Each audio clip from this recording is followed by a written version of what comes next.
record. So, and as you guys know, that because of all our meetings are public meetings, we're going to be recording this today. So, you'll see that on top of the screen.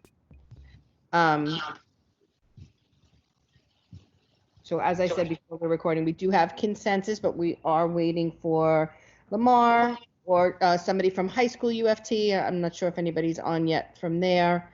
And Laura is representing President's Council, but we do have Christine, who is our PAC rep, and Yes.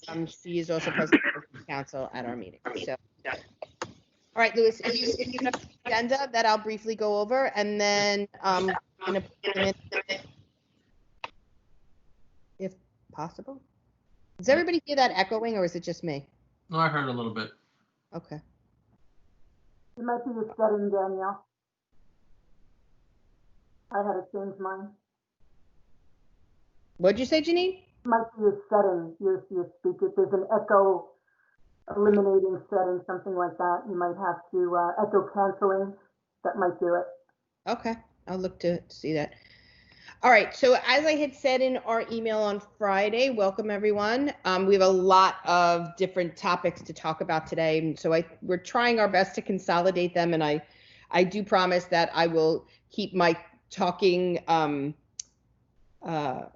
short. However, I want us to have an opportunity to ask questions currently around some of the information that has been coming out over the past couple of weeks, as well as some district concerns, and then also to talk about and continue the work that we've been doing with our mission and vision statements to support our beliefs and values as a district and our current work around equity and access. And once again, to discuss our DCP goals and planning for the 2020-21 school year. Gus is here today. Welcome, Gus. Good always to see you, to talk about just the development of the CEP plan for our schools. As you all know, that the CEP goals are due in our system by the end of July, and then they'll be reviewed by myself and members of the borough team for alignment to the budget. Our schools did not receive their budgets until just the other day, so they're really working through that process as we speak, and I'm sure Gus will touch base around that. And then I'd like to welcome Superintendent Lindsay. Welcome to our meeting. We always love to have you. Elaine and I really do have a collaborative working relationship, and a lot of the decisions that are made around not just DCEP goals, but district goals and objectives come from the work and the collaboration between myself and Superintendent Lindsay. So always happy to have you. And Dr. Werner is Superintendent Lindsay's representative, and she's here as well, and they'll be updating us on some high school goals and objectives and how it is aligned to the work that we're doing, and also speaking about some of the school opening models and updates that are happening across our district and how it relates to the high schools within our district as well. So welcome everyone. Okay. Louis, can you scroll down a little bit more? Because I think that is the last thing is the superintendent report and the new business. Yep. Okay, can you now flash up the minutes? Can you make them a little bigger? Everybody good? Yep, everybody's good. Good. Okay. So I emailed everyone a copy of the minutes last night. I don't know if you printed them or if you're reading them from your own computers, but we're going to flash it up here as well. And Louis will slowly scroll through them to give us an opportunity to read them, and then I'm going to ask for a motion to approve.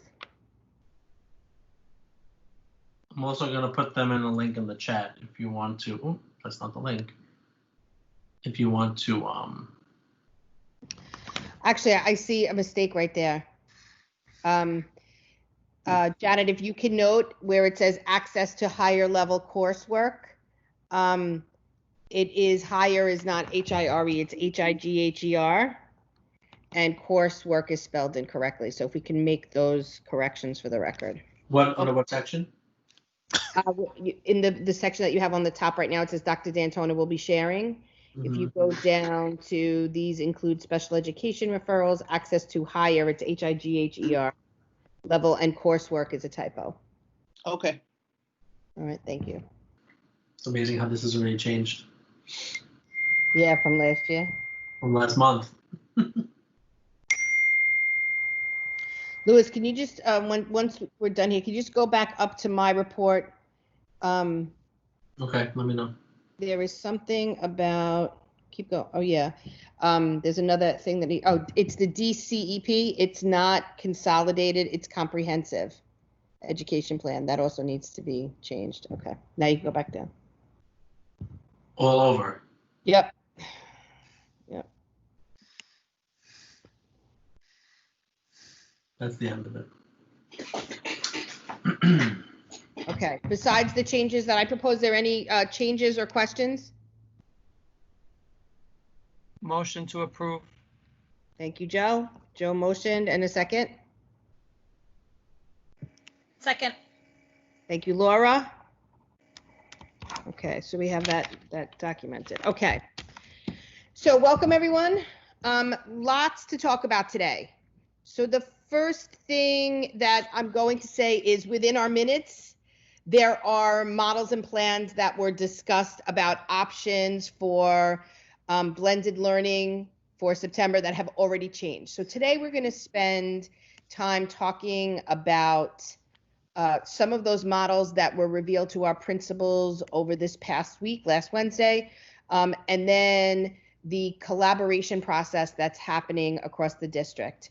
So I want to start by saying, following this meeting, I'm going to send out to all of us once again the DLT assignments of support to our specific schools regarding SLTs.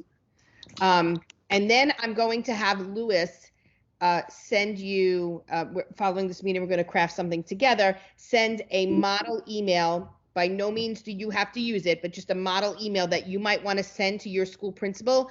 Once again, reminding them that you are the support to their school's SLT.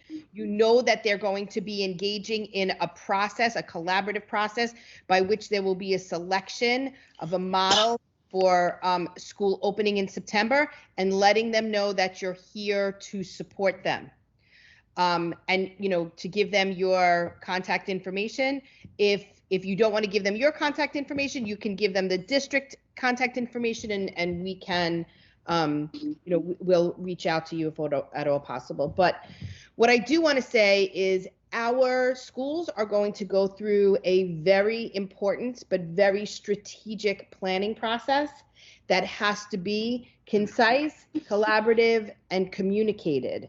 And that is something that I've been speaking with our principals about since the beginning of June, around the same type of communication that I've done with you guys in terms of what model can and should be.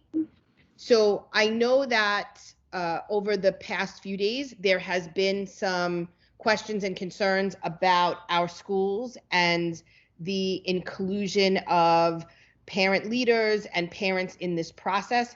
I want to assure all of you, so I'm saying this today at the DLT, and then I'll say it once again this evening at President's Council. This process is not going to be done absent of parents, period.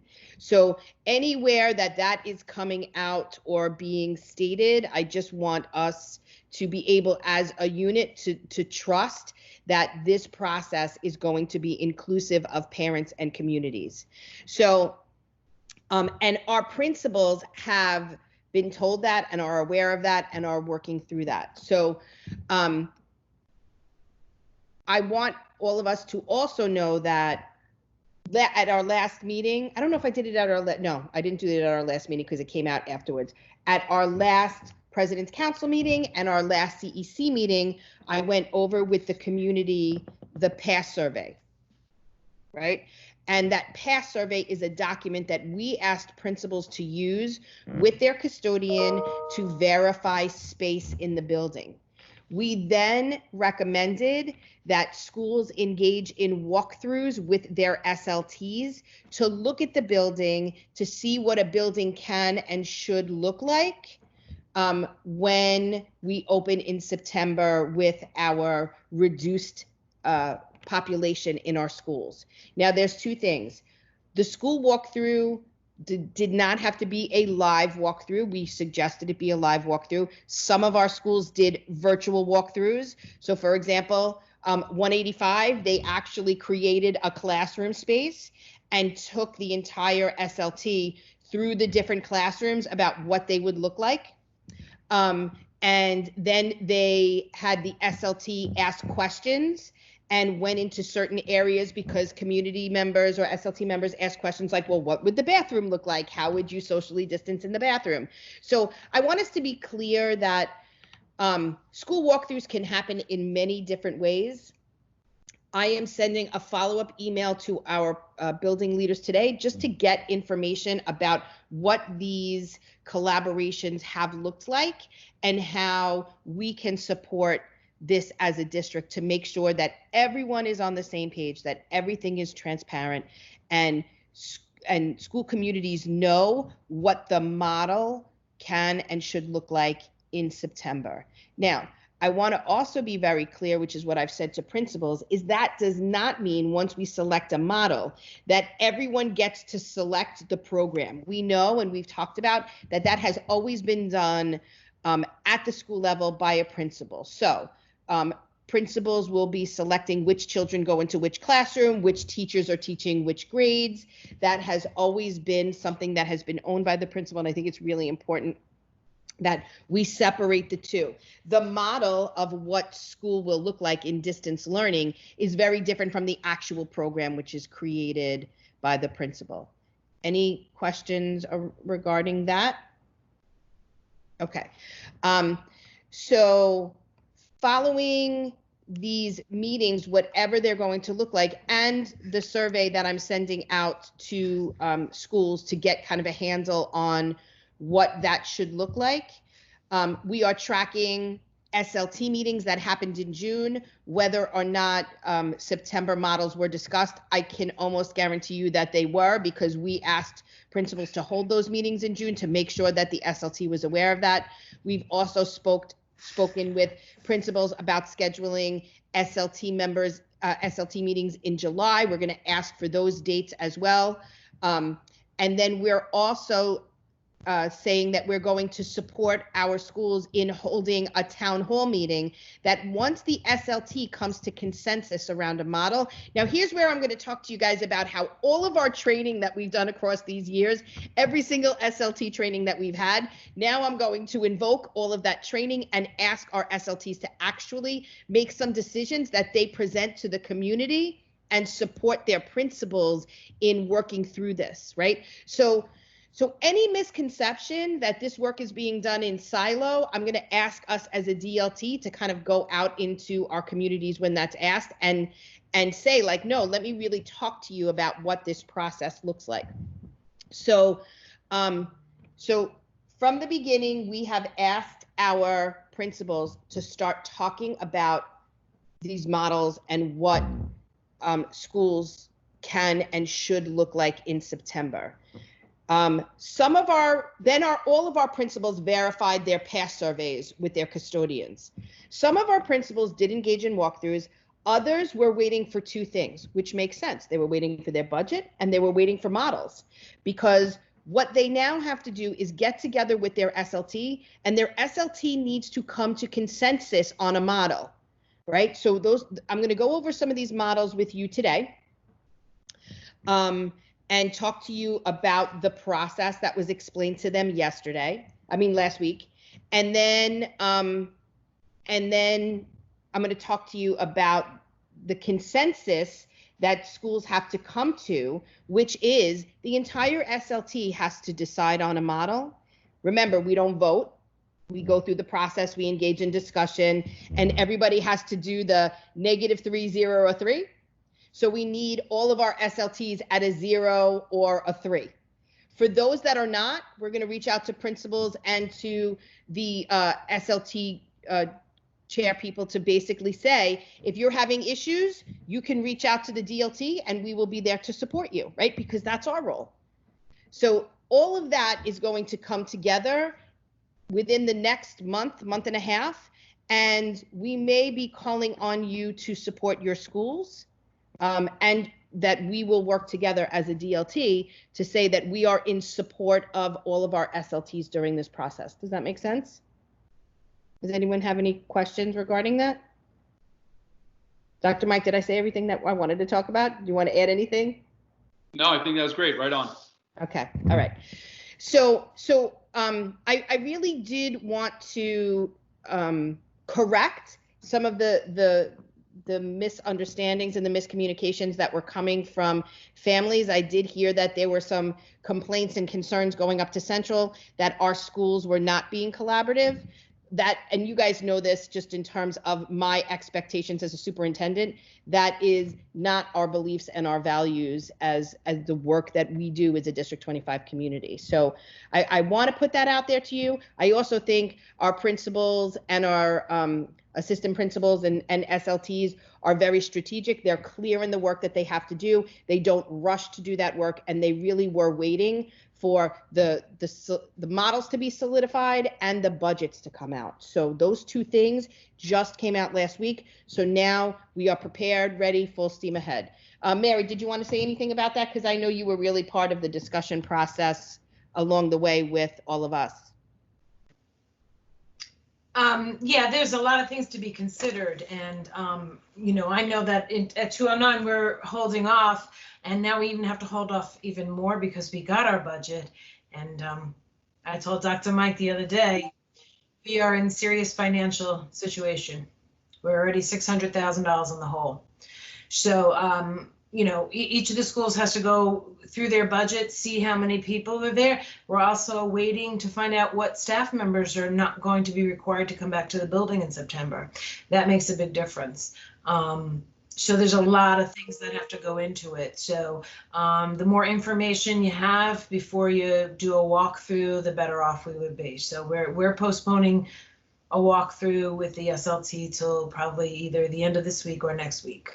Right. So the one thing that I will say is that our principals will be clear and communicate exactly what Dr. McDonald said to the SLTs within the next 2 weeks. But I will be sending all of you the results of our surveys that we're asking, just so you can have a clear understanding that blended models and possibilities were spoken about in September, that there's meeting dates set for, you know, this month.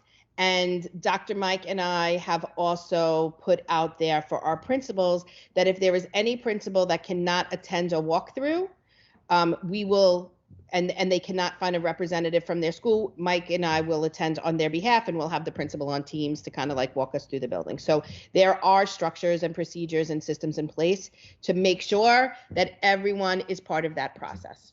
Okay. Any other questions before I move on? Because I'm going to have Louis pull up. Oh, no, Mike, you'll pull up some of the models. Yes? Okay. Yeah, so I put in the chat a little bit earlier the slides. So if you want to open them, you can. I'm putting it in again for all of you guys to have access to. So as I'm sharing my screen, if it works better for you to open it up in your own browser, you can do that too. Danielle, just let me know when you want me to open. Go ahead.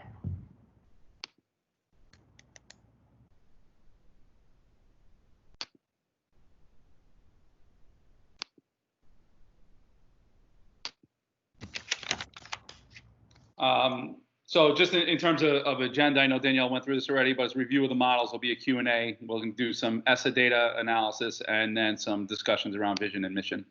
But Danielle, here's the first slide just around what blended learning will look like, and it's going to be followed by the various examples that have been provided to us. Okay, so we will say, actually, you have a copy of this, and we can also send you the deck that came out of Central. But one of the things that they talked about in terms of the design of a blended learning model are these 4 tenets that has to go into a plan that schools need to design. It talks about learning platforms and what they will look like. one of the things that they've talked to us about is that there's 2 platforms that schools will be allowed to select from. That is iLearn New York City, which is happening in our summer schools right now, or Google Classroom, which all of our schools have used in the past. We as a district, I believe, were really good at both our design of Google Classroom and making sure that there was consistency across each school where parents didn't have to log into different platforms. So Central really is saying to everyone, these are the 2 platforms that you are going to be using. Our principals have explored iLearn, and we have not been, they have not been asked to make that selection yet, but many of the principals that Dr. Mike and I are talking to during our one-on-one meetings with them over the past week to just kind of check in and see where they are, they're leaning towards staying with Google Classroom because their teachers are comfortable with it. It took a while for them to learn how to manipulate and manage that, but they're looking towards staying at Google Classroom. So then there's not this double type of professional learning that needs to happen. So we're in a good place. Then there's also data-informed decision-making. You know that has been a goal for us across the years, and Dr. Mike and I have really spent a lot of time with our principals over the past 2 to 3 months talking about our goals for next year. As we have presented to you around MTSS, a huge part of MTSS is knowing your students well. So we've been working with our principals around the selection of screeners, leveraging information about where students were last year, tapping into some of the benchmark and diagnostic work that was given to students last year and building on that, but making sure that schools have a clear understanding of where students are as we enter in September during this blended learning model, and hopefully as quickly as we can get back so we can understand the strengths of our students and the gaps and make sure that we're closing them and making up for those gaps in learning. Next is a shared and inclusive curriculum.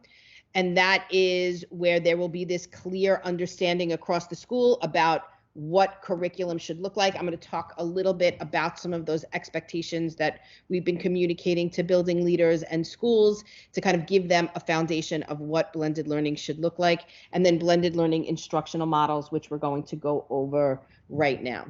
So next slide, Dr. Mike. Okay. So this is the key tenets of the plan where they talk about the importance of what decisions and types of structures will be in place for us to consider as we're programming these models. So as you have heard, families will be able to opt out of in-person instruction and choose remote learning full-time. Now, this is really important for District 25, and I'm just going to speak about our past history and parent needs and concerns. What I think is really important, which I'm going to communicate to you guys today and then at President's Council, and ask our principals to do the same thing. It's very important to know that parents can choose to opt into remote learning full-time. That window begins within the next few weeks and ends, I think, by the first or second week in August.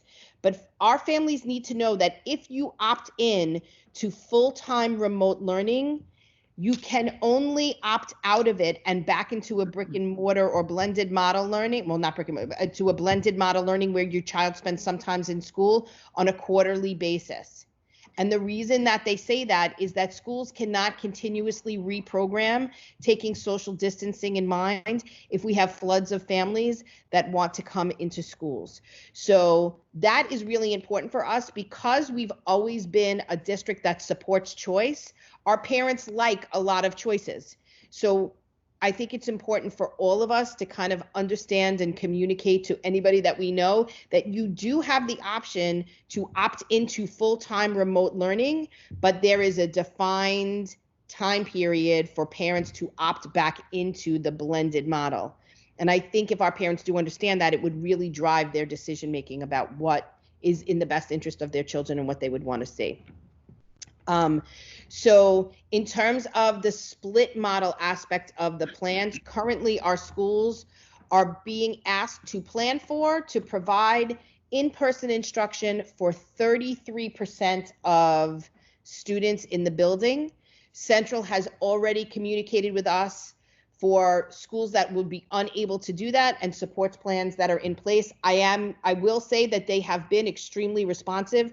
We had one school, PS 79, that needed support with SEA for construction because there were 8 classrooms that needed to be completed.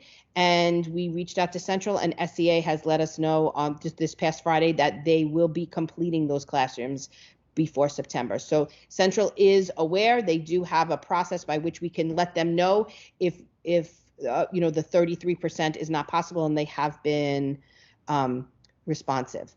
And then the space and the social distancing rules, we have gone through all of this just in terms of going through the past surveys and looking at the median range of 9 to 12 students consistently per classroom. And schools right now are being asked to kind of repurpose their space to make sure that those students can fit in there comfortably with social distancing rules in place. So now, last week, besides getting their budget and the models, principals also received the return to school survey results by school, where they saw how parents and students responded to their needs and wants. And that's being, we're going to be asking principals to go over that with their SLTs and their community and really talk about how that data was used as in part to determine which is the most appropriate model for them. And they also received another report that gave this median range beyond the past review that allowed them to consider the number of students within a range that can fit into their classrooms at the same time. So all of those things taking into consideration are at our principal's discretion right now. So, so our principals now have all the tools necessary to engage and start this process within the next couple of weeks. Okay, next slide. All right, now these are the models. There were 3 models that were presented last week that I wanted to go over with all of you. And then I'm going to give opportunities for you to answer, to ask any questions that you had. So the first model is a suggested model for elementary, middle, and high schools. What we liked about this model for elementary school, and this is one of the reasons that the chancellor is recommending this model, is because there will be consistency across the year. Although, you know, students will not be in school every day, there will be consistency in days. So for example, in this model, Tuesday and Thursday, group A and B will always be in school on Tuesdays and Thursdays. Wednesday and Friday, group B will always be in school Wednesday and Friday. And then group A and B will alternate every other Monday. In model B, as you can see, it's the same thing. Group A and B is in school Tuesday, Wednesday. Group B is in school Thursday, Friday, and they will also, once again, rotate every other week. So this is the recommended model from Central. However, I want to be clear that as part of this process and conversation, and this is why it was so important that before we began the walkthroughs and all this discussion, is that we had these models to speak through this, because our SLT has a lot of different things to take into consideration in the decisions that they're going to make. So this one's model A. Next. Model B, once again, is recommended for elementary, middle, and high school. This is with 3 cohorts. And as you see, Wednesday, Thursday, Friday would be those standard days. Group A will be in school every Wednesday, Group B in school every Thursday, Group C in school every Friday. And then Monday and Tuesday will be alternating days. And next. And this is the model that they are recommending for middle and high school. Once again, it's 3 in-person cohorts, and it is a rotational model. So as you see, Monday would be, it's like a very similar to a 6-day rotation cycle.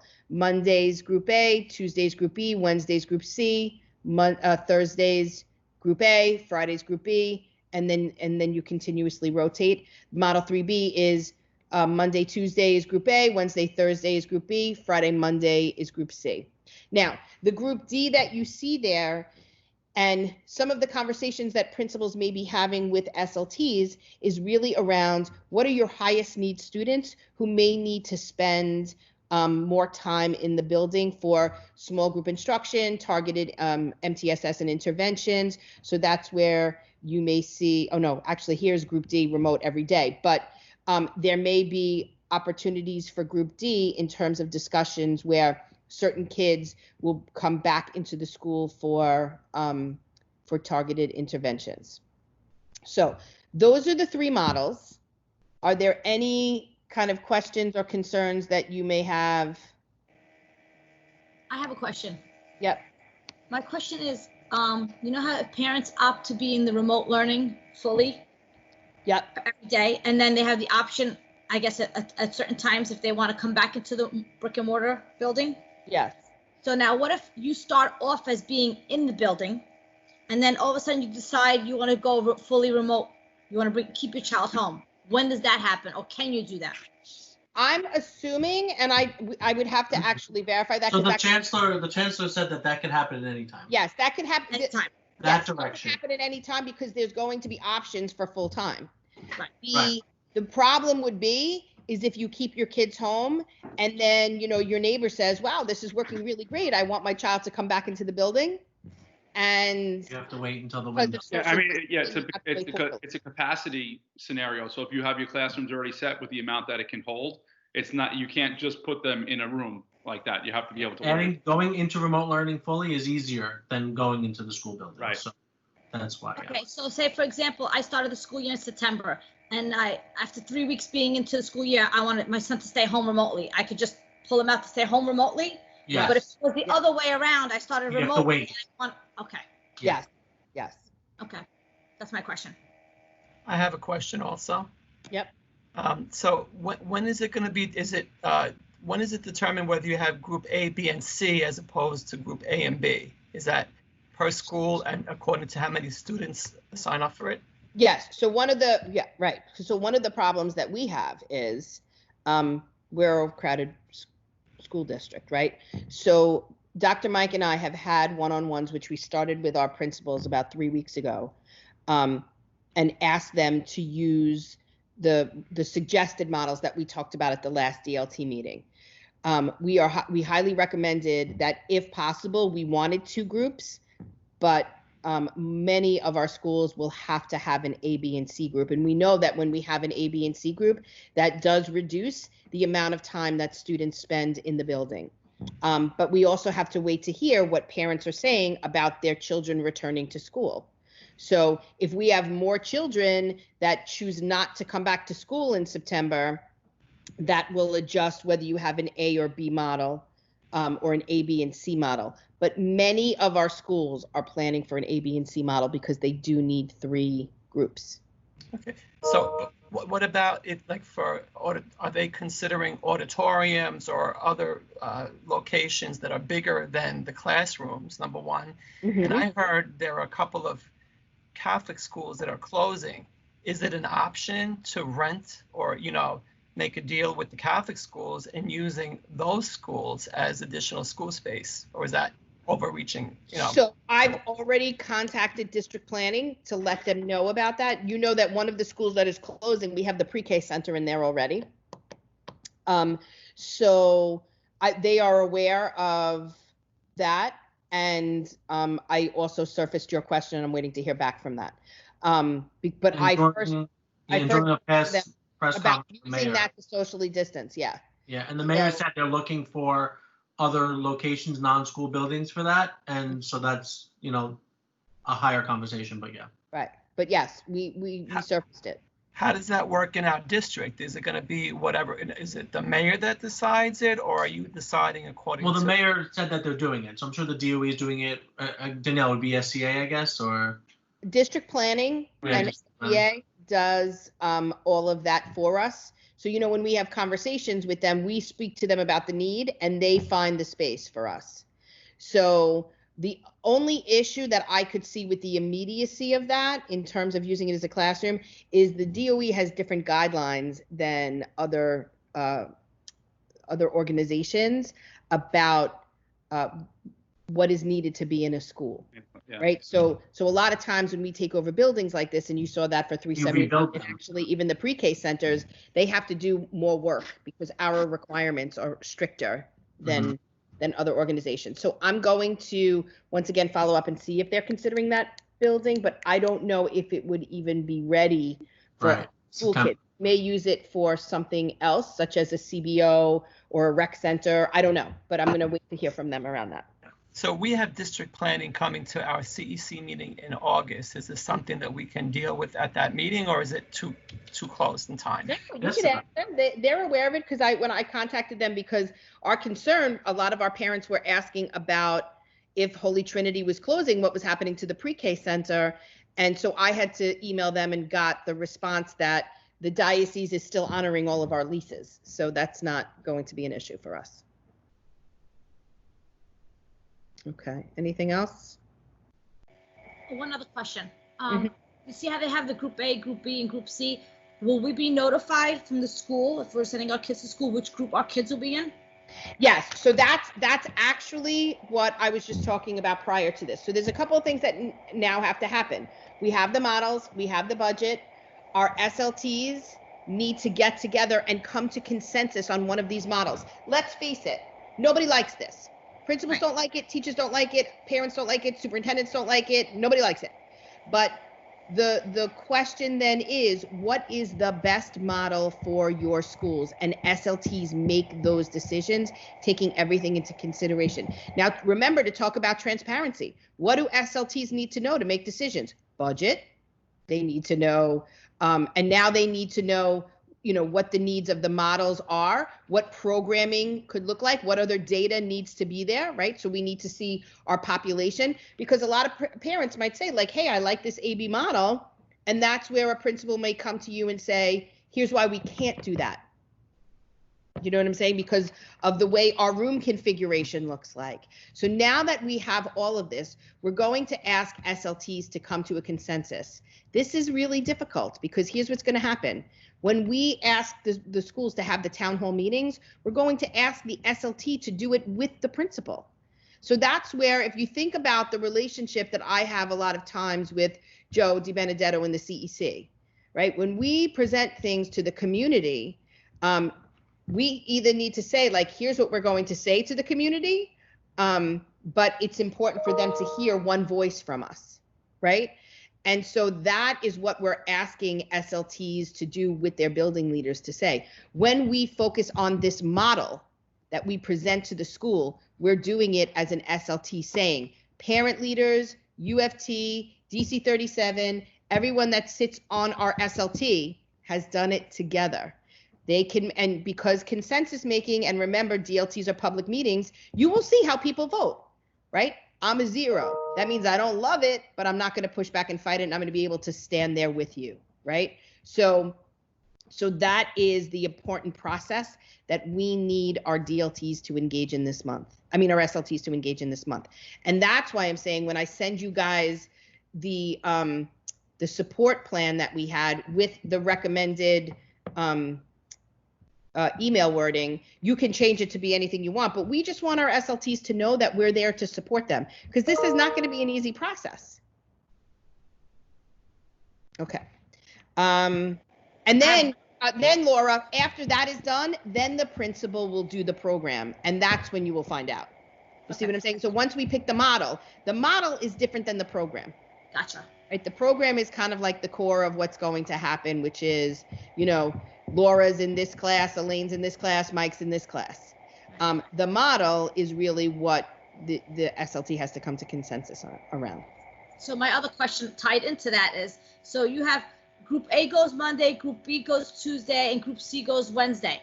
Now the custodians are going to make sure they're going to clean up properly, because we all know schools, when kids get sick, I mean, I know they have masks on now, but prior to that, kids would sneeze and it'll be airborne. Kids would cough, be airborne. So now that's a possibility of happening too, because who knows how long these kids are going to keep these masks on as well.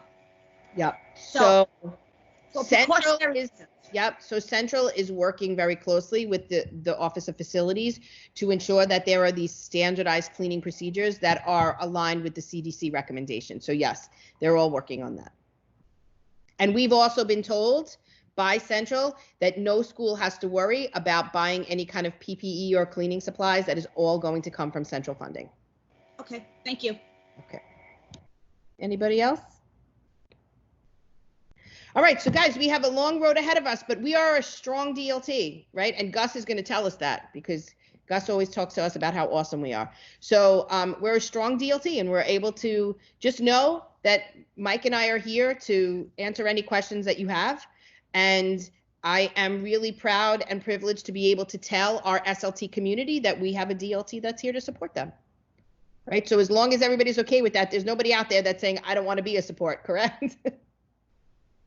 Correct. But before we go to the next topic, I just have a question or a comment or a concern. What happens if we're in a model and a situation arises where someone gets sick, a teacher gets sick, or they have to close off, so this has got to be subject to changes, correct? There's got to be a plan B, no? Like what happens if something I don't believe the models will change, but there will be, very similarly to the cleaning protocols, there will be protocols regarding what to do when someone in the school gets sick. So we're hoping that definitely they'll be out, within the next couple of weeks, because schools need that in order to, run their daily business.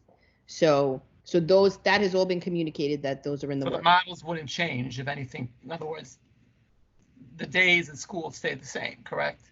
Right. And if worst case scenario, we have a second wave, right? Because we can't predict everything. Like I would love to predict that this will go away September 4th and we can start in larger schools, because when schools can happen and open safely, I know that, our school chancellor, our mayor, myself, I can't wait. I want to do it. But in the meantime, if there is ever a need to close a building, and I don't know what those guidelines would be, we still have the distance learning model that we are also simultaneously going to work with our building leaders and our borough office to strengthen and continue to support teachers in that. And during our next DLT meeting, I'm going to speak through that as well.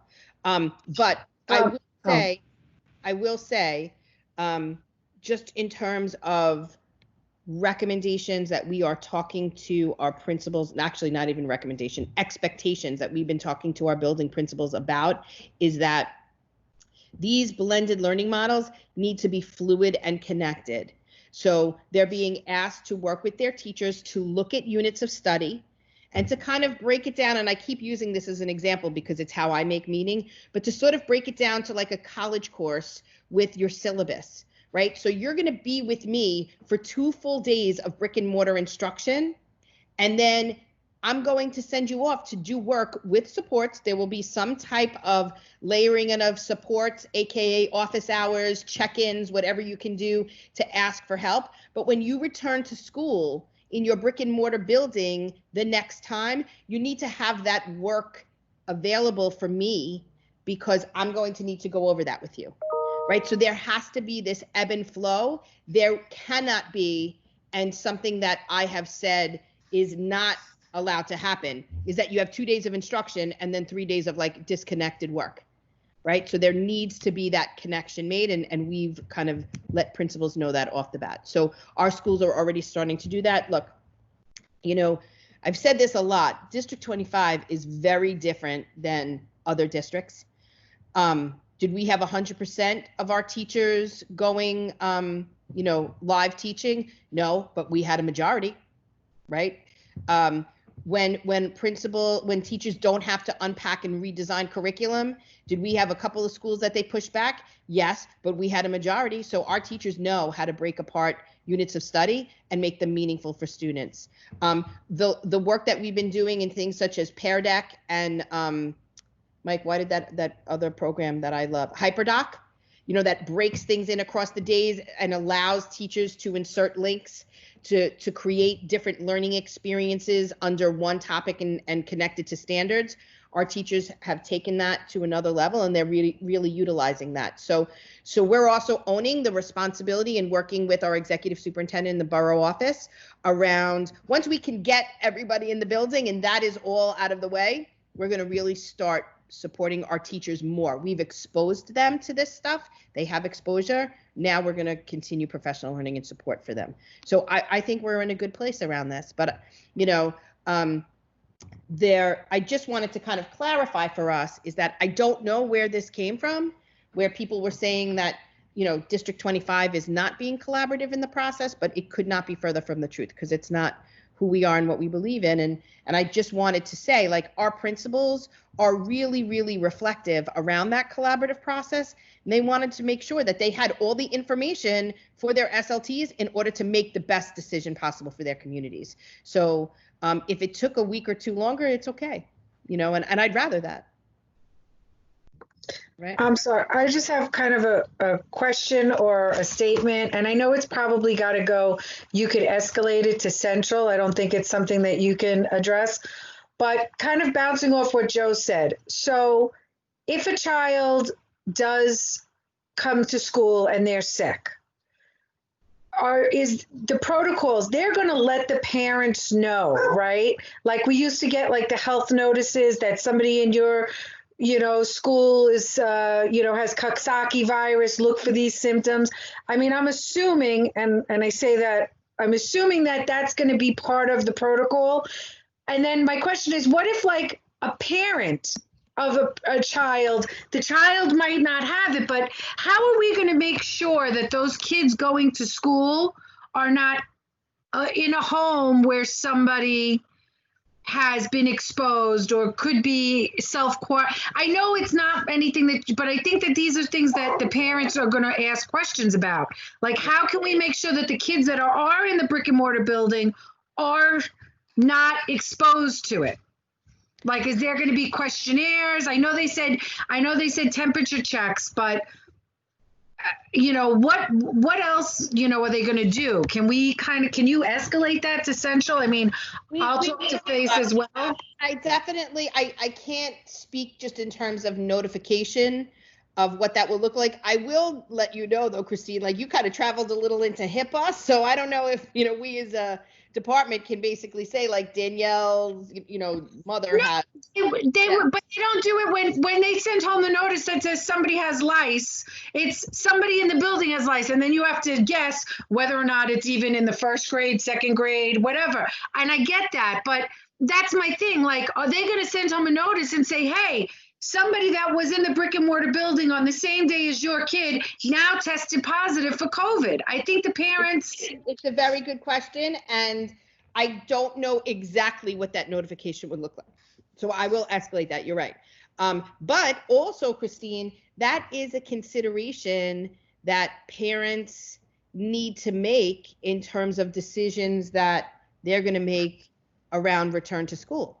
Right. So I know that there's a really small window and we don't have all of the information that we need, but if there is a parent that says, I don't want my child exposed to COVID, period, then maybe that would lead them to a different type of decision than one who says like it's okay for my child to spend, because you're looking at transporting to and from school, what that would look like. You're looking at larger settings. You do have arrival, you do have dismissal. So parents need to think about that, as they're making decisions towards, am I going to have my child go back into a blended learning model, or maybe do I want to stay remote until I know what this will look like? Maybe for the first, if you go quarterly, think about it's probably the end of October, beginning of November, where a parent would say, that's okay. Or maybe a parent would say, I want to wait to see if there's a second wave. You know, Right. what I do think is important is that parents know that they have options, but it would be unrealistic to think that your child would return to a brick and mortar building and not be somewhat exposed to something. I mean, we know that just in general, right? We have stomach viruses, we have the flu, we have coughs. I mean, just in. Right. I mean, and that's what I'm just saying that you know, again, I think it's something that's got to come from Central, but I just think that parents are going to look for that. Like, how are we going to know that somebody in the school now tested positive? And then, you know, how does that look then? Do they reach out? Because, like, look, if my kid's in school with your daughter and all of a sudden your daughter tests positive, then I want to know, am I notified so that I can self-quarantine my son to make sure that he doesn't, you know, cross-contaminate? I mean, these are the things that, and I know the HIPAA, I understand that, but I think Central has to take these things into consideration. And I think parents need to know that this is the specific protocol. This is what's going to happen, because then they can make an educated decision based on more information. And I know it's got to come from the people that be, but you know, you can be the first voice that tells them, and then I'll tell them tomorrow at our CEC check-in, and maybe. Yeah, I know it's definitely going to come from the Department of Health and recommendations about, you know, communication around exposure. So I will absolutely escalate that for you, and then once we have that information, I'll you know. I want to add one more thing. I'm sorry, I keep adding things. I'm sorry. No, it's fine. Will parents be required to sign waivers if they agree to have their kid come to school? Is that a requirement? That's a legal question. I don't know. You know what? I'll ask that. I don't know. But I know like a lot of the camps now are making the kids sign the waiver. Actually, we just sent it out with the soccer group because they're starting small group training. And it just was like, has your child had a fever in the past 24 hours? Has your child been exposed to anybody that has had a fever in the past 24 hours? Has your child been in a public place where they might have been, like all these like questions? Mm-hmm. And, you know, parents have to sign off, you know, and answer them. I guess it's more of a legal, like a liability that the club is not responsible. I'm not sure, you know, but. Right. Yeah, no, I will. That's a legal question. I'm actually typing it right now. If parents have to sign waivers, then some of them may decide, look, I'm not going to put my child into school. I'll opt to keep him or her home. Right. So that's also important because it could determine how many kids go back to school. Yeah, I haven't heard anything around that. So I don't know. I just escalated that, though. I will get back to you. Don't you love Joe and I? I do. Danielle. Yeah. I have a question. Just got one question. Those with underlying health conditions, how would they be accommodated? So there will be an opportunity for them within the next few weeks to communicate and with Central. All of that is done centrally, where they would have to ask for particular accommodations, whatever they be, and they will be reviewed centrally. Okay, thank you. So once I get that, I will send that to you also, but I'm sure you'll get it as well. Thank you, Danielle. Okay, thank you. All right, so honestly, this is just the start of the questions, and I do want to say, like, it's not even about, you know, we need to ask these questions because you're going to get them from SLTs, right? And they may be even deeper through SLTs, right? So we have a forum where we should be able to discuss these. You can ask myself and Dr. Mike and Lewis any question that you need, and we'll escalate them. So I'm right now escalating Christine and question. Yep. I'm sorry. I just wanted to ask Superintendent Lindsay, are the models looking the same for the high schools? All right. Yes, those are the same exact models. So what I was going to share out is that we also have to look at our large high schools and whether or not those models are feasible for those schools in particular. We also did a collaborative meeting with large comprehensive high schools in Brooklyn so that they could also share any strategies or models that they're considering and also any concerns. Those concerns were escalated as the models that are being presented, particularly for the larger schools, are not feasible. So they're looking at other options, because some of the larger high schools are looking at, if they do rotations, they're talking about 5 cohorts where students would only be in school maybe once a week, because we have schools in D25. We have one school that has over 3,000 students. So we are in the process of reviewing other models and in conversation with Central at this point, and trying to come up with a model that can specifically work for larger high schools. So I was wondering, just my son goes to Lewis, so that's why I was wondering. One. Yeah. So I was wondering how that was all. I figured he'd only be in the brick and mortar building maybe once every 2 weeks. It would be what the model that the principal and the SOT spoke about was about a once a week model right now, what they were considering. So, and then we were also in conversation with Brooklyn Tech, Madison, and they have as many students as them, and all of them are in the same position. And so when we sent that to Central, they all recognize that there has to be more conversation around accommodations and models that actually can work for our large comprehensive high schools. So we are in conversation about that. Thank you. You're welcome.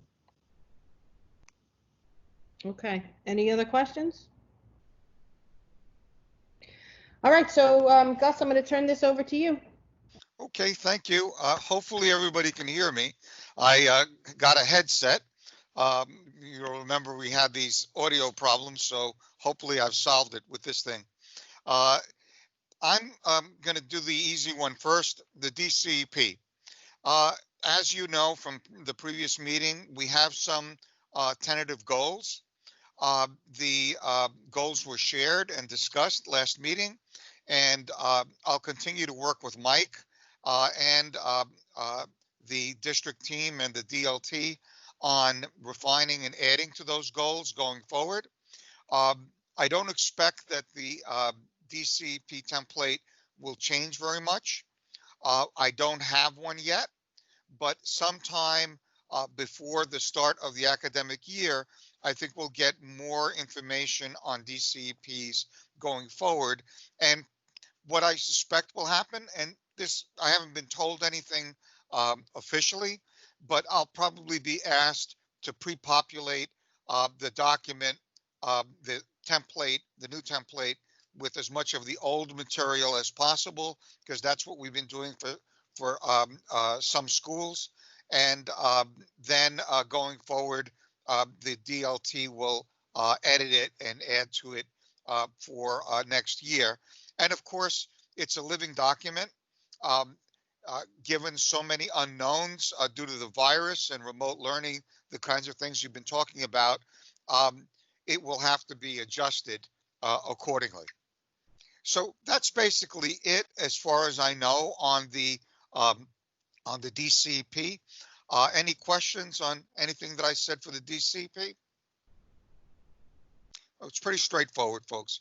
On the CEP, that is a more interesting situation. Schools that are in an improvement status have done a snapshot. In fact, those snapshots are due today.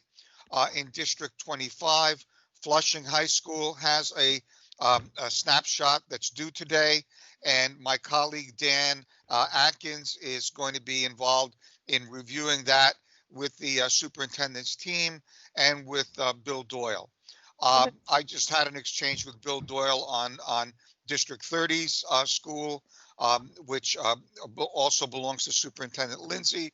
Blessedly, in Queens North, we don't have a lot of schools in improvement status, thank God, which makes that piece not as complicated as elsewhere.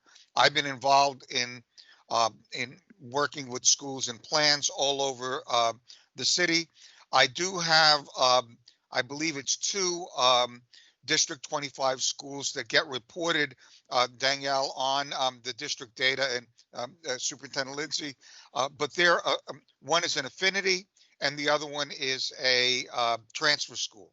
So even though their data impacts the district, you're not involved in them directly, but I've been involved with supporting those snapshots. So on the overwhelming number of schools that are in good standing, which are practically all of the schools in District 25, their CEP goals are due on July 24th. I've sent out the timeline. I can send it out again. It's been publicly available and it's on iPlan, and it's also been shared citywide with the principals in Principals Digest. Let me just go through the dates so everybody's clear on what the timeline, the current timeline for good standing schools is. And then I'll go into the details, because always, as you all know, the devil is always in the details. July 24th, principals submit their CP goals in iPlan using the builder. And I'll talk a little bit more about that. Also, they're supposed to submit their LAP, and they're going to get feedback on that from the BCOL directors and teams. By July 31st, principal receives feedback on their SMART goals provided by the superintendent's team and the BCO. By August 7th, principal revises the SMART goals based on that input. By August 14th, the superintendent certifies the alignment of CEP annual goals with the budgets. And there's nothing new there. It's just the timeline has changed. Traditionally, we've always certified the budget and goal alignment. That usually has taken place by June 30th. But as you know, the schools just got their budgets. So because of the delay, the superintendent certification won't take place until August 14th.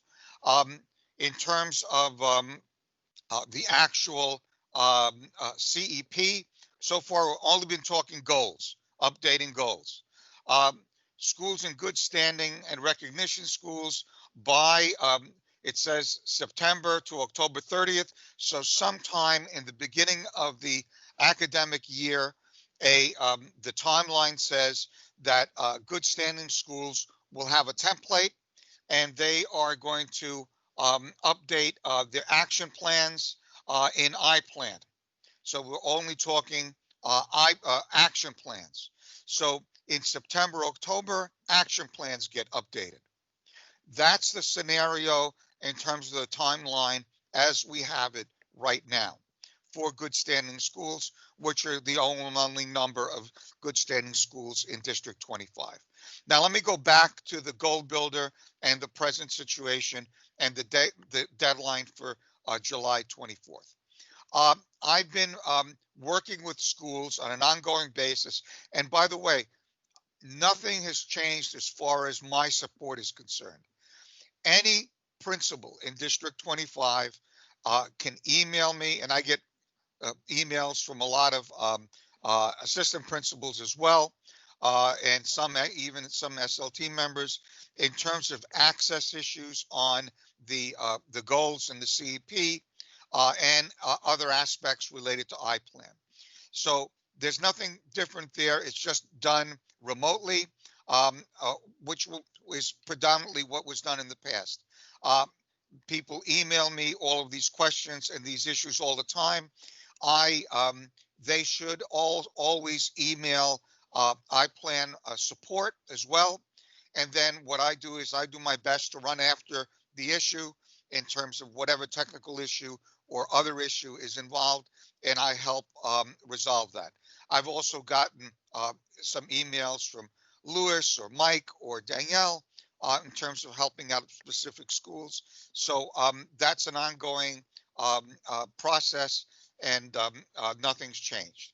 Now, something that I'm going to suggest that you send an email out to all of our principals about the July 24th alignment certification. there's nothing different here. They've always had to align their budgets with the goals. But I've learned from talking to iPlan that what they have to do is they have to make sure that they've submitted their goals.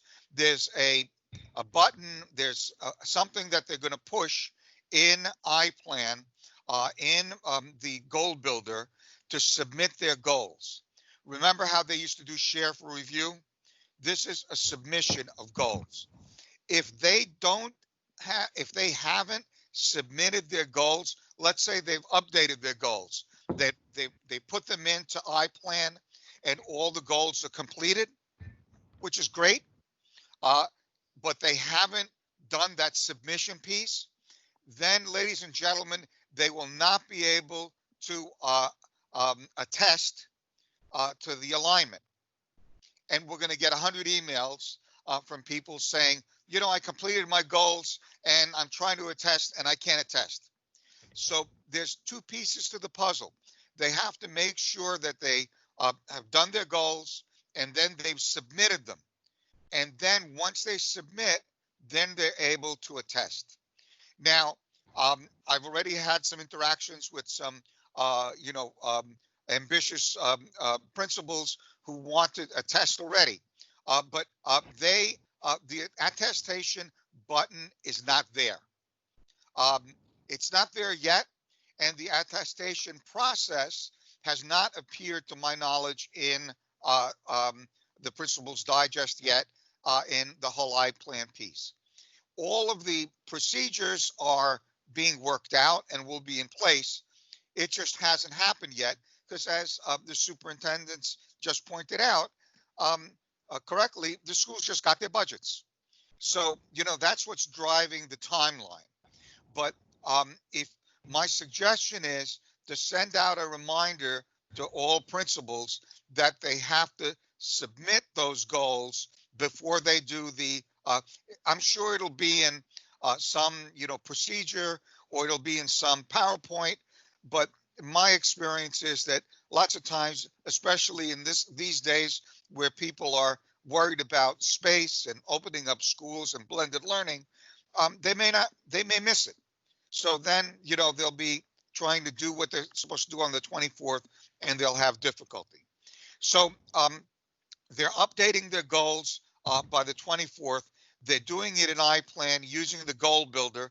So far, the principals in the schools that I've interacted with have told me that their experience with the goal builder has been good, that the thing works, and they are getting their goals done.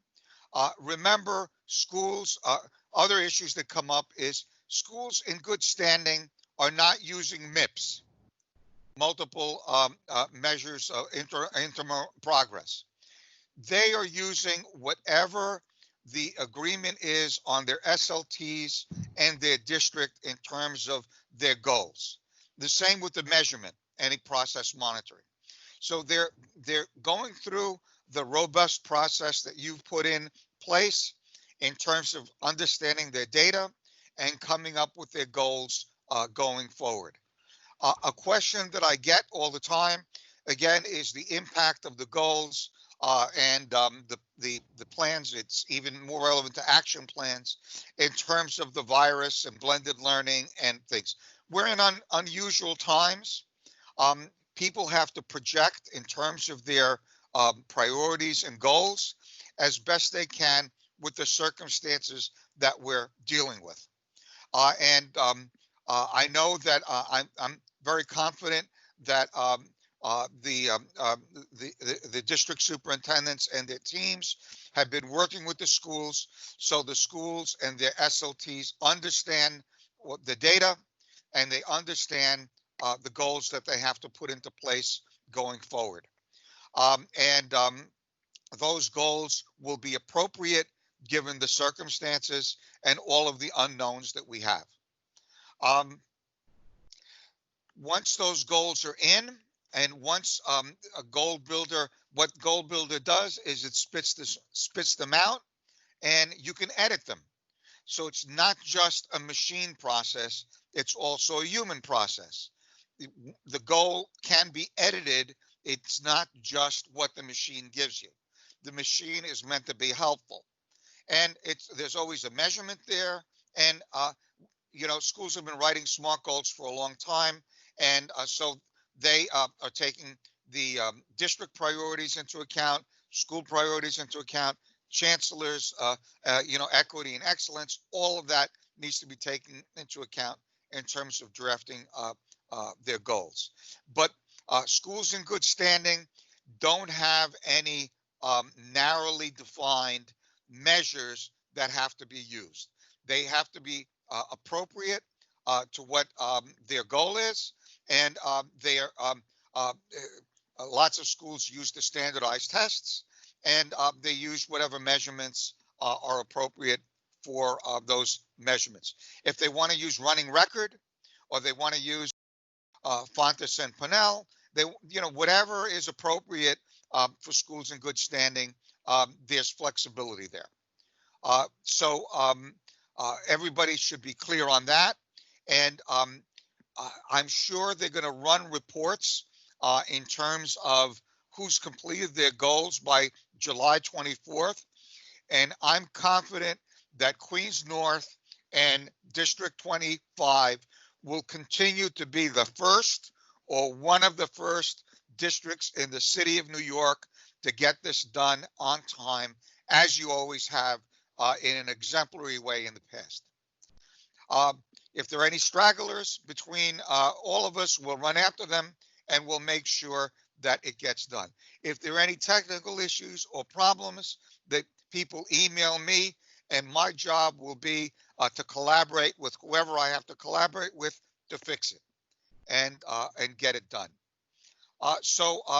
One question that I've gotten from superintendents and their teams already is, once the 24th is passed, in terms of reviewing the goals, in the past, what districts have gotten is they've gotten an Excel spreadsheet that enables you to look at all of your school goals and review them without having to go into each individual school in iPlan.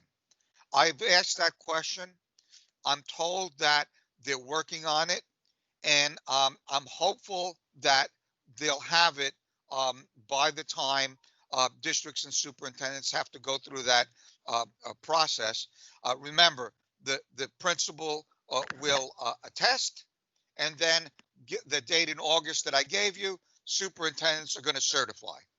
And then that alignment process is done as it has in the past. SLTs are always part of the process. I've sent out to all of my districts in the past the best practices for SLTs and practices for remote SLTs. If anybody needs anything like that, I have it in my list of resources. I can send it out again, and you can distribute it to your schools. So timeline, SLT resources. There's also, if anybody's having trouble with using the Goal Builder, I have a document for using the Goal Builder. It's a little PowerPoint. It takes you through using the Goal Builder. So far, I've sent that out a few times, but there hasn't been a general need. I haven't gotten a lot of emails asking me for it, but I have it. So keep that in mind if any school needs it. So that's basically the CT piece as I know it and I understand it. Any questions on anything that I've said so far? It's pretty clear cut, I think. Yep. Danielle? Yep. Okay, Gus, thank you. Okay, that's it. Thank you very much.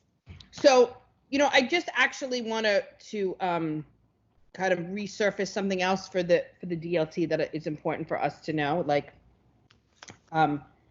because I like to harp on things because I'm a harper. I call it all the time. So I just want to highlight this misunderstanding that's coming out that our principals aren't being collaborative. I just want I want to say I don't ever need to defend our principals because I think that their work and their work ethic and stands on their own merits. But just listening to what Gus has said, I want you to think about, as a DLT, all the work that principals are being asked to do within the next couple of weeks, right? So they have their budgets, they've gotten models, they need to do programming, they need to do their language acquisition plan, they need to write their goals, they need to revise their goals. So like, there's just a lot of different things coming at principals. I will say District 25, just like you said, Gus, we get it all done, you know, but if that comes back to you, I think it's important for you as a DLT to just know the enormous amount of critical work that has to be done on behalf of principals. This is not something that you can do, you know, just very quickly, right? The organization of goals and the leveraging of goals and working with our SLTs. So this is yet another job that our SLTs are going to have to do within the next couple of weeks, right? So as part of this whole outreach around understanding the PASS survey, looking at data sources to select a model, creating a model, coming to consensus on a model, having a town hall meeting, and also making sure that everyone is consensus over the school goals, which have to be submitted and aligned to the budget. You know, our SLTs also have a lot of work to do. So once again, kind of reiterating that they may need our supports. So I just want to make sure that you guys have no questions for when things come to you, because it's going to be a lot for them. I've never, in all of my years, and I was on an SLT in 1997, I've never seen them asked to take on such challenges as they are during this, you know, during this pandemic. So it's important, and we want to be able to support them. Okay. Any questions before I turn it over to Dr. Mike? Okay, so Dr. Mike has two things planned, and I actually wanted to see if you wanted to come to consensus on this, because it was very important, some of our conversations today, and we've already been meeting for an hour and a half. So we were going to do two things with him. It's really important, just in terms of what Gus was talking about and things that we need to consider for our goals, for Dr. Mike to review our ESSA data with you. But then he was also going to revisit, again, our mission and vision around equity. We can leave our mission and vision for equity for our next meeting, because it is an activity. And I want to say the feedback that you guys are giving to us is extremely thoughtful, and it's going to help us really reframe our values and beliefs as a district. But I don't want to rush through it, because I think it is one of the most important tasks that we will be engaging in. So if everyone is okay, I would like to move that activity to our next meeting in August. So if you're okay with it, and you know, does everybody know how to write in the chat? If there's anyone that is against it, you can write in the chat. But if everyone's okay, we can just leave it. Oh, so Laura, you have your hand up? Okay. Are you okay with it? You can nod. All right, so we're going to move that activity to the following. I do that too, Laura, all the time. And then once my hand goes up, I can't take it down. So we're going to move that activity to our August meeting, which we're going to plan at the end of this meeting, because I also want to give Dr. Werner an opportunity to present as well. Is Elaine still here? Yes, she is, and Elaine as well. So Dr. Mike, if you could just present the ESSA data for us right now, and then I'm just going to turn the meeting over to Dr. Werner and Superintendent Lindsay. Yeah, absolutely. And the information I'm going to go through with you guys right now is important on a number of levels. One, certainly for district planning and development of our goals and revision potentially of our goals, but also how our schools should be using information in order to make their goals. So Gus referenced something called measures of interim progress. Every single one of our schools in their own ESSA reports have MIPs that they're held accountable to in terms of the progress that their children are making over time. So every school gets a benchmark from the state that says, if you reach this level, your school would be a level 4 for your particular subgroup. If you don't reach that one, but you reach this second benchmark, you would be a level 3, another benchmark for a level 2. And if you're below the level 2 benchmark, you would be a level 1 for progress. Really important for our schools to consider that while you might be doing really well for the vast majority of your subgroups, you might have 1 or 2 that are struggling. And I'm going to show you a couple little data sets now from across our district that are going to influence what you guys think in terms of our own district-wide goals. but they should most definitely influence what our schools are doing back in their own at the school level, how they're reforming and revisiting their goals for 2021. So, Gus mentioned this idea of MIPS maybe potentially not being a target place. But what I'm saying to you guys is that's a really important spot for every school to look at. What aren't we making progress in, and how do we target our goals towards it? So that's one thing. And the other piece that I want you guys to think through as I show you this data is how might that allow us how might it influence the way that our vision and mission is written? Because you're going to notice inside of the data, there are some patterns and trends that you should pick up. And I'm going to give you about 5 to 7 minutes individually after I explain what the charts are going to look like, to just independently take a look. What do you notice in these charts that would say, you know what, that's a pattern that I'm seeing across all of the district right now for these specific subgroups? And it will likely allow us to start making better decisions in terms of what we should include in our vision and mission as a collective group. But some of the feedback you guys provided was making sure that our vision was inclusive of the times that we're currently living in. It was said multiple times by a number of you. And also questions around diversity and what that means in terms of our vision and mission. So as we go through these 7 slides that I'm going to show you right now, just keep that in your mindset. What patterns do you see that are emerging from our district-wide data? Now, this is from 18-19. Obviously, we're not going to have anything to refer to this year with no state tests, but this is our 18-19 data. It came out, I want to say maybe 3 months ago. ESSA reports were starting to trickle into our district. So the reports are new, even though it's from 18-19 data. Okay, so let me show you guys now, and then I'm going to give you, as long as you've opened up the Pear Deck presentation on your own, you'll be able to view them at your own pace over the next few minutes. But I do want you to see, overall in our district, we have 261 subgroups across the board. That's how many there are when you combine every subgroup that each of our schools has in District 25. ESSA data is broken down, and you saw this. Tracy Vaughn came to one of our meetings in the past and explained each of these things. But composite score, this is really about the performance of our schools in ELA and math, as well as science. There's student growth, so it's comparing like students to one another and how they performed in terms of a growth percentile. And then there's combined, which takes these 2 marks, the composite and student growth, and puts it into a combined score.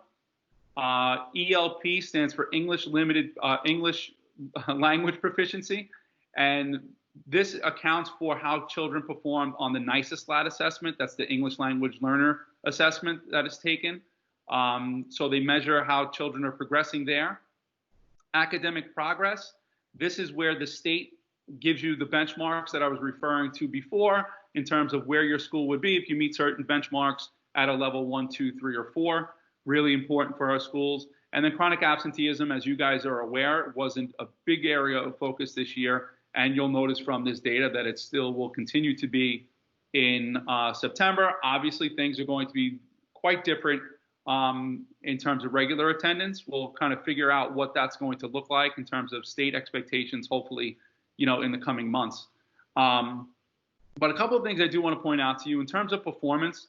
The number of level 1 schools that have a subgroup that's at level 1 in terms of overall performance, there are 0 subgroups in District 25 that have a composite score. That means performance in ELA, math, and science that were when they were put together, had a score of a level 1 in our district. We did have 32 subgroups that were at a level 2. And just so you know how that works, they take the performance and then they rank every single school in the district against the other schools in the state. So if you were a level 1, that means you were in the lowest 10%. If you're a level 2, that means you're a 10% to 50% percentile ranking. So we did have 32 subgroups that were in the range of 10 to 50% in that range. But This basically means that 100% of our schools are in a position where our subgroups are not performing at level 1, which is a really, really important thing for us moving forward. We did have 15 subgroups that were where student growth was a level 1. That means when they compared like groups of children, they did not perform at the same level as other subgroups. So 15 schools amounts to 5% of our district subgroups.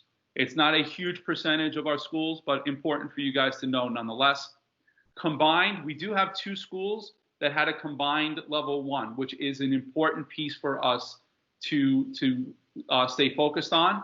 One was for a Black subgroup, the other for a Hispanic subgroup, both of them middle schools, one of them being 194, the other one being 189. So we are already in conversations with these schools about this, but really important that why we're focused on ESSA data, because that's how we're held accountable. We're held accountable to meeting goals and expectations that the state has set up for us. The academic progress, and this one I challenge all of you guys to, when you go back to your schools, to talk about, because these are the benchmarks that the state have set up for us in terms of making progress with our kids, and we need to know who those subgroups are that are or are not making those gains. And one place that's important for us to recognize is that we might have a subgroup where a subgroup was at a level 3, they were a 4 in ELA, but might be a 2 in math. It's a great place for us to focus our goals on that work. So this is one piece. The next set of slides, I'm going to just show you what they mean, and then I'm going to ask you to look at them on your own for 5 minutes, and we'll come back together just to share out some things that you may have noticed, wondered, or questioned about. So, Mike, can I mention something? Yeah. Yeah, I neglected to mention before my presentation that the goal builder in iPlan lets every school know what goals are required. If you look at it, there are boxes, and it tells you such and such is a required goal. There's an optional, but there's no guesswork involved for any school. So a lot of schools had level 1s in chronic absenteeism. That's why it says required under chronic absenteeism in the goal builder. So I just wanted to make that point that, of course, the schools should be familiar with their data. They should know what, subgroups they have in terms of level 1s, level 2s, etc. But the goal builder takes the guesswork out.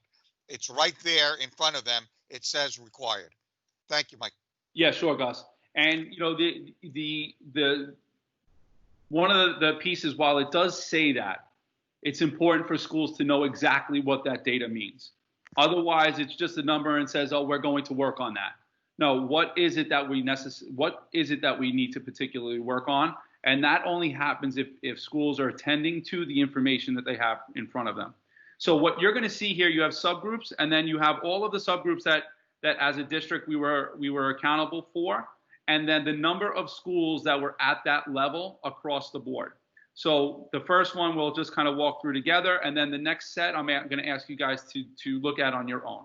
So the composite score that we referenced previously, we didn't have any level 1s, but we did have level 2, and it's going to show you all this what the subgroup breakdown was for District 25 in that area.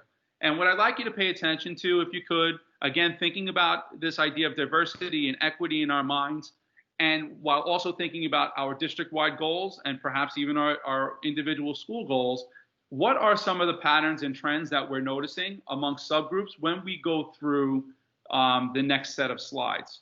So if you can just take a minute, and every minute or so, I will advance to another slide if you'd like to do it that way. You're welcome to look at them on your own slide deck. But then we're going to come back together and just kind of talk through some noticings and wonderings, and it will leave us in a place of having these conversations around our vision and mission moving into the next meeting. And I think this is a nice segue into that conversation. So this is our first one. Please take note of anything that you see here. And we're going to advance to the next slide in just a minute. The rest of you, if you want to do this on your own, I'm going to set my own clock for 5 minutes, and we'll come back together as a collective group in 5 minutes. Joe, ELP stands for English Language Proficiency. Those are for our English language learners that take the NICES SLAT assessment. That's basically to show that they've grown in their language ability, English language ability. So for the next minute or so, again, if you could either jot or get something in your mind around things that you noticed, things that you wondered, or questions that have been raised for you as a result of looking at this information, I'm going to come back to our regular screen at that point, and we'll have a quick chat if there's anything that you feel was had come up for you as a result of looking at our ESSA data. Okay, do you guys have any noticings, wonderings, questions that were raised for you as you reviewed the information? So some things that if you didn't notice, I do want to make sure that I point out. When you reflect on our goals that we've currently made,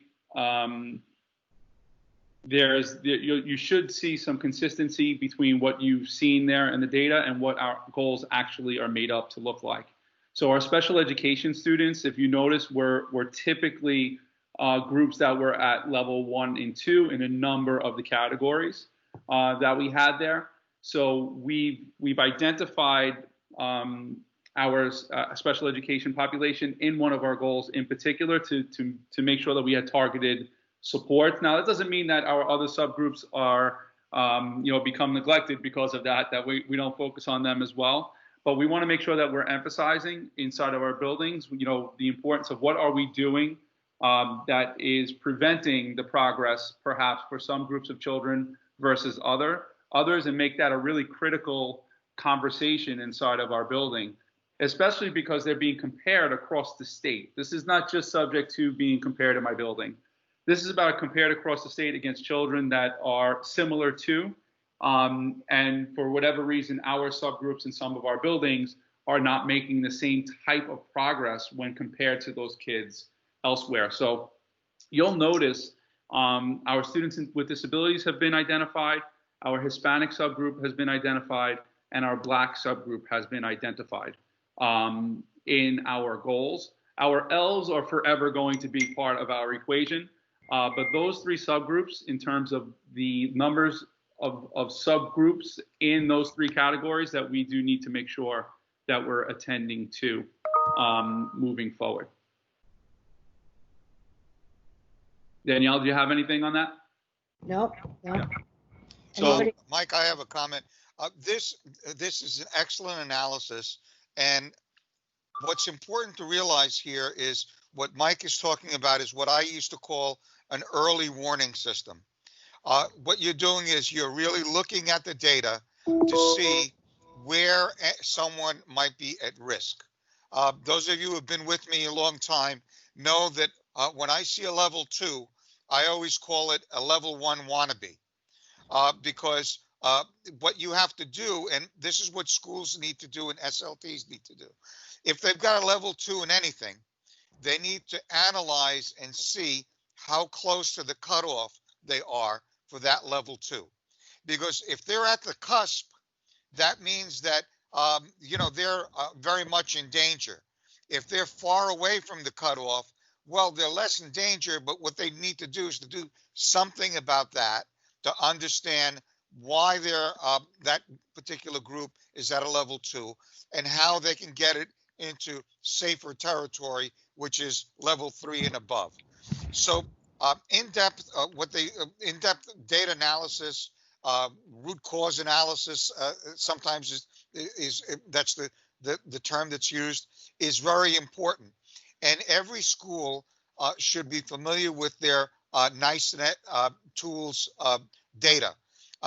It's all, you can publicly access it. All of you can access it as well.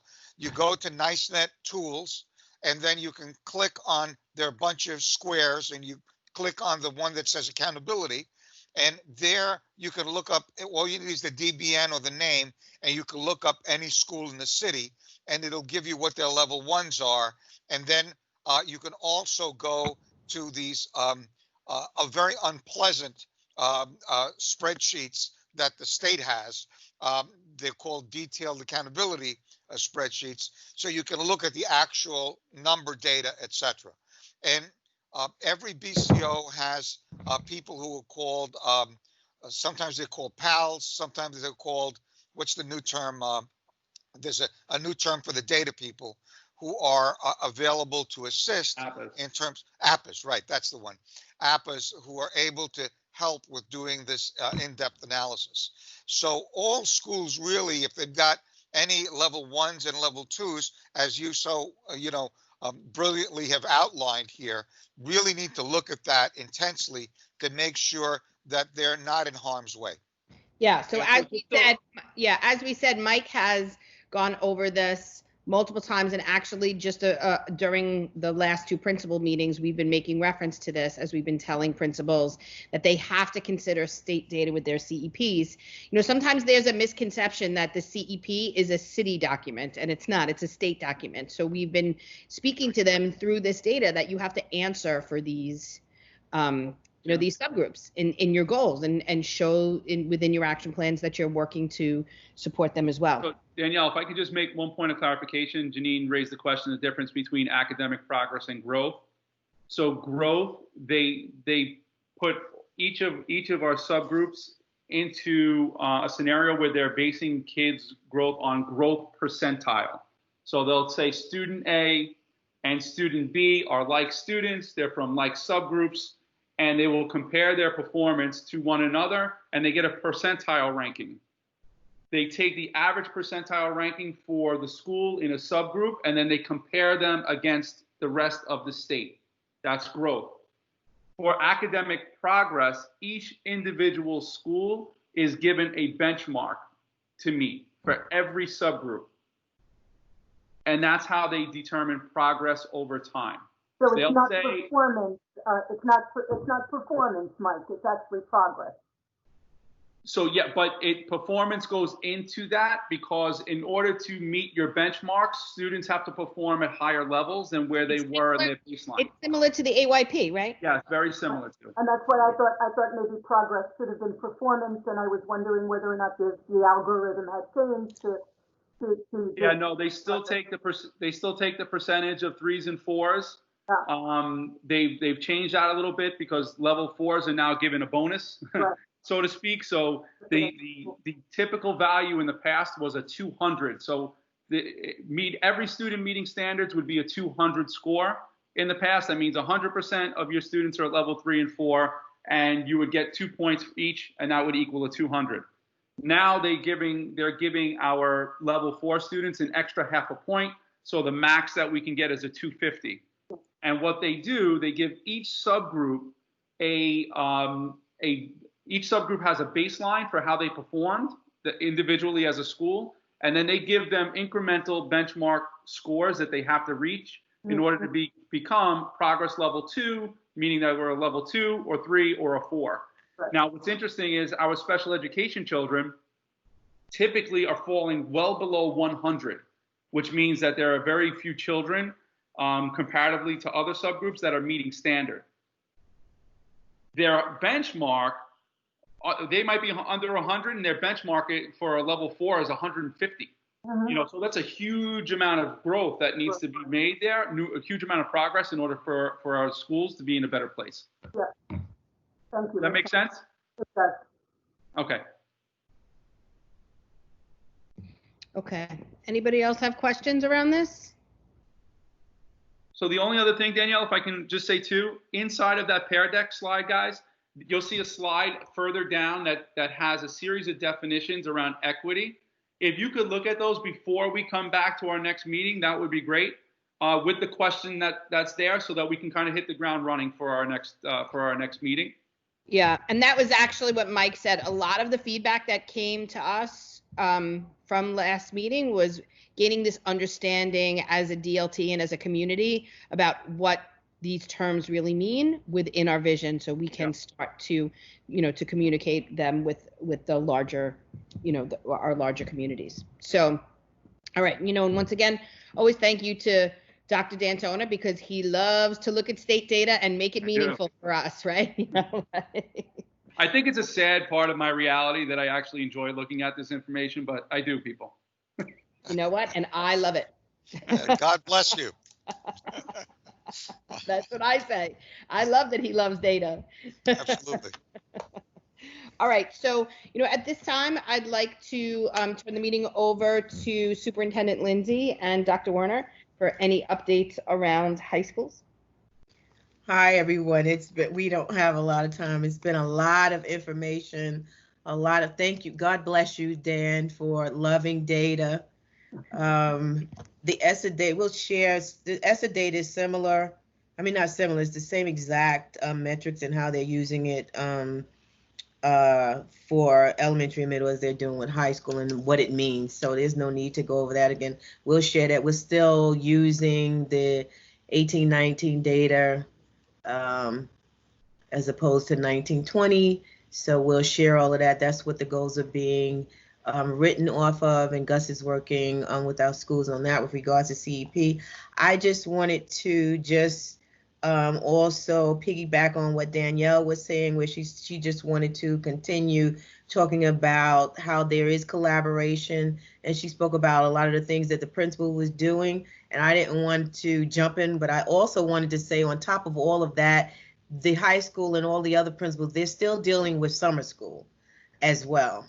And there are a lot of glitches and a lot of challenges that are taking place right now with summer school that they're trying to hash out and get through in the midst of trying to also do all of the other things that are being put on their plates.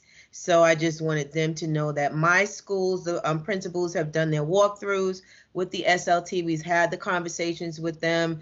They are in the process of planning the meetings with the SLT again, because when they did the walkthrough, they were not aware of the models that were coming out, and that they would have to do another meeting with them to engage in conversation around selecting a model and then also conducting a town hall. So that is also forthcoming, and we've had those conversations with our principals as well.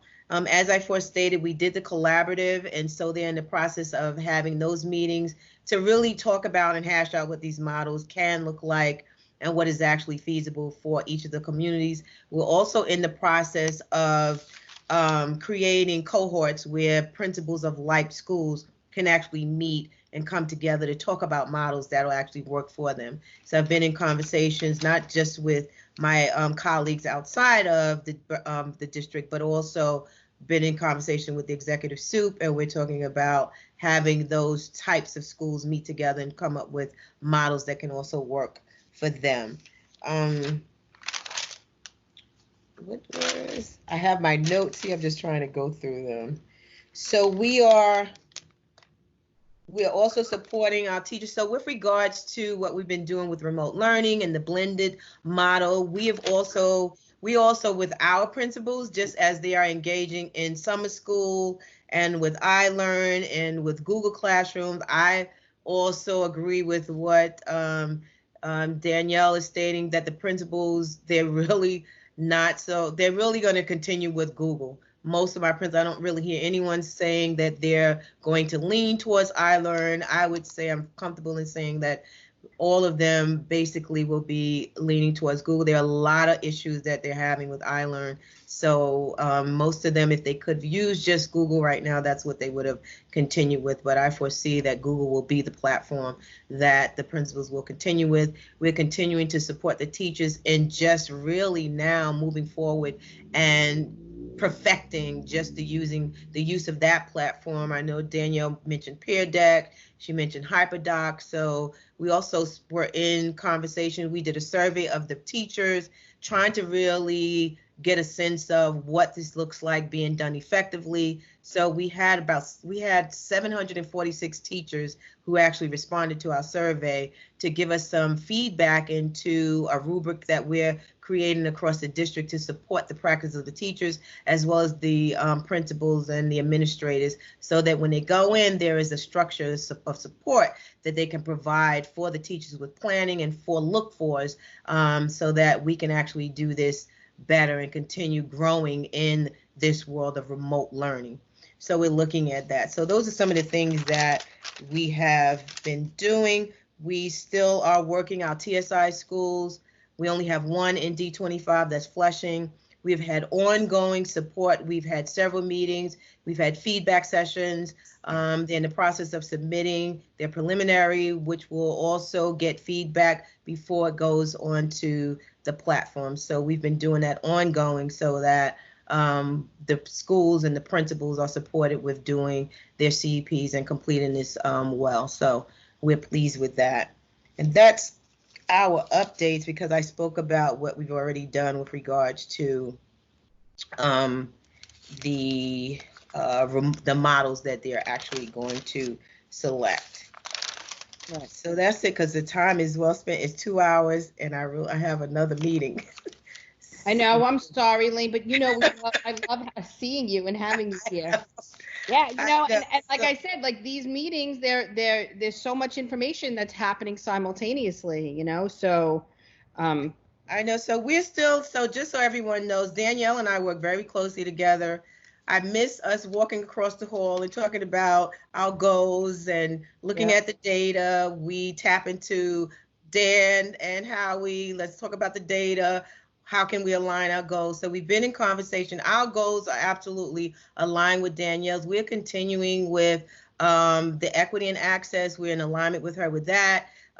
We are still in alignment with ensuring that our students have access to high-level courses. We've had conversations about the graduation rate, math and science courses. So we're still in conversation about that and making sure that we are aligned to the goals of D25. So everyone can rest assured that D25 high school community soup are absolutely aligned when it comes to goals and vision and mission for the district. We are all on one page. Can I ask a parent question? Sure. Because Elaine is my go-to for high school parents. So have you guys heard anything what they're saying about the SATs? Are they optional this year, really? I haven't heard anything about the SAT. Have you, Janine? So the SATs right now, they're not doing anything until September. They're going to have one per month. Really that's still up in the air because they don't know whether or not it's going to be safe to have the students. They can't do anything for quality control if they're remote like they did with the APs. So, but they were talking about one per month, but that's the latest. Yeah. So I think if it's remote, I'm thinking that if it is remote, then it will probably be patterned after what they did for the AP exams. Yeah, that's my thinking. That's just my thinking with regards to it. Which was terrible. What about the regions? Anything about the regions? I know that's a long way off. Right. But... So for now, just the summer regions has been waived. So the waiver still continues for the summer. The state has not made any determination with regards to January. I anticipate that the June will take place. I'm not sure, however, I'm not sure about the January, but the January is usually the makeup exams for most high school students. The bulk of it is June, but I do anticipate that June 2021 will happen. Oh, we only need one more Regents to graduate. I was hoping to get a wave. One's not bad.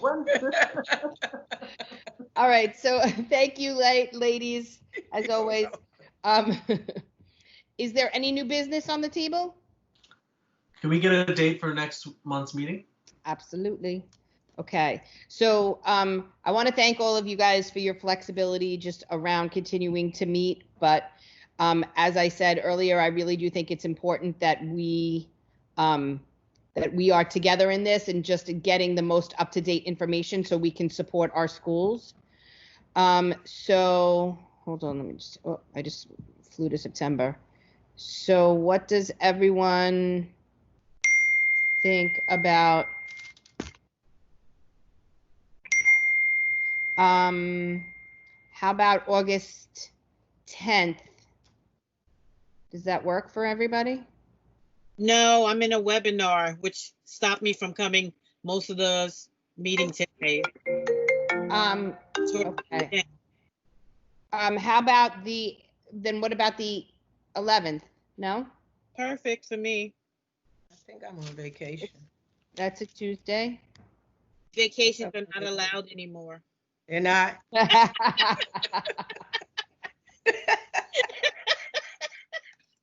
Sorry. My vacation is actually a staycation, so I will. Same. That's why I said it's I not. really think I'm gonna So go. is that home okay? vacation. Is that okay if Janine stands in for you, or did you want to Yeah, be? absolutely. Yeah. Okay. Okay. All right. So is everybody okay with that date? Tuesday, August 11th. August 11th, and I could do it anytime. I could do it 9, 10. Is anybody? Do people want it earlier? 10 good. 10. Okay. Louis, can you send everybody a Yep. calendar? Yep. Okay. So that's it. August 11th. And 10 to 12 p.m. yep, as we said, following this meeting, I'm going to send you guys the list of supports. We actually have a team meeting right now. I'm going to craft that email with Louis. We'll send you the recommended, but as we said, you can, you can change it to whatever you would like to say to the principal, and the DLT rep, SLT rep. Okay. All right. Any other questions? Motion to adjourn the meeting. I move to adjourn the meeting. Thank you, Charlene. In a second. I second. Thank you. Okay. Okay. Danielle, do you want to just stay on so we can talk, or you want to call me? What do you want to do? Yeah, I'm going to call you if you don't mind. That's fine. All right. Okay. Thank you, everyone. I'll see you. Thank you. Oh, and also, Stay well and safe, everybody. yep. This tonight, I'm also gonna have Louis send you the link. Tonight, I will be speaking to President's Council, which is all the PTA presidents.